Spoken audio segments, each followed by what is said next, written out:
राज्यात विधानसभा निवडणुका झाल्या। या विधानसभा निवडणुकीचा निकाल महायुतीच्या बाजूने लागला। जवळपास 230 जागांवरती महायुतीला विजय मिळवण्यात यश आले। मात्र एकीकडे विरोधी पक्षनेता नसलेल्या महाविकास आघाडीला धडपड करावी लागत आहे। अशा स्थितीमध्ये महायुतीमध्ये सारं काही अलबेल आहे का, असं सुद्धा सवाल निर्माण होत आहे। कारण पाहायला गेलं तर महायुतीमध्ये सुद्धा धुसफूस आहे। एकीकडे पाहायला गेलं तर मुख्यमंत्री म्हणून देवेंद्र फडणवीसांनी शपथ घेतली, तर उपमुख्यमंत्री म्हणून एकनाथ शिंदे आणि अजित पवारांनी शपथ घेतली। मात्र या सगळ्या शपथविधीला जवळपास 11 ते 12 दिवसांचा कालावधी लागला। निकाल लागला, मात्र शपथविधी कधी होणार अशा चर्चा होत्या। 5 डिसेंबरला शपथविधी सोहळा पार झाला। मात्र आता या शपथविधी सोहळ्यानंतर चर्चा आहे ती म्हणजे मंत्रिमंडळ विस्ताराची।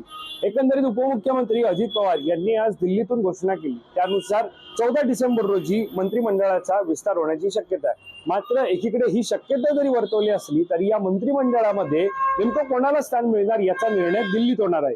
दिल्लीतील भाजपचे प्रमुख नेते असलेले नरेंद्र मोदी आणि अमित शाह हे या राज्यातील मंत्रिमंडळाबाबत चर्चा करणार आहे। नेमकं कोणाला स्थान मिळणार याचा निर्णय याच दोघांकडून होणार आहे। या प्रमुख नेते मंडळी जरी हा निर्णय घेणार असले तरी सध्या आता शिवसेना असेल, भाजप असेल, राष्ट्रवादी काँग्रेस असेल, यामध्ये कोणाला मंत्रिपदाचं स्थान मिळतं हे सुद्धा पाहणं महत्त्वाचं ठरणार आहे। एकीकडे आपण पाहायला गेलं तर अनेक आमदार हे यंदाच्या मंत्रिमंडळाच्या विस्तारासाठी इच्छुक आहेत। मात्र शिवसेनेमध्ये सध्या वेगळीच चर्चा रंगते। शिवसेनेमध्ये सध्या वेगळंच राजकारण पाहायला मिळत आहे।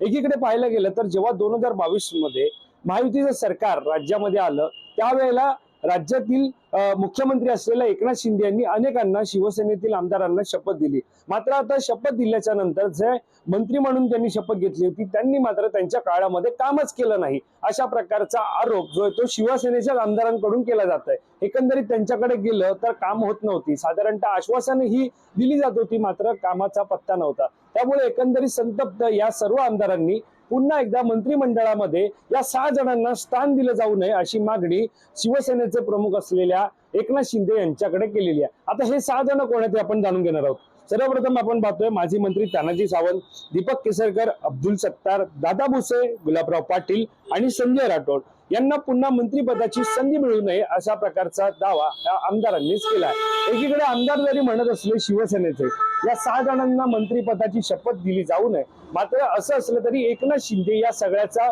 निर्णय जो तो घेणार आहेत।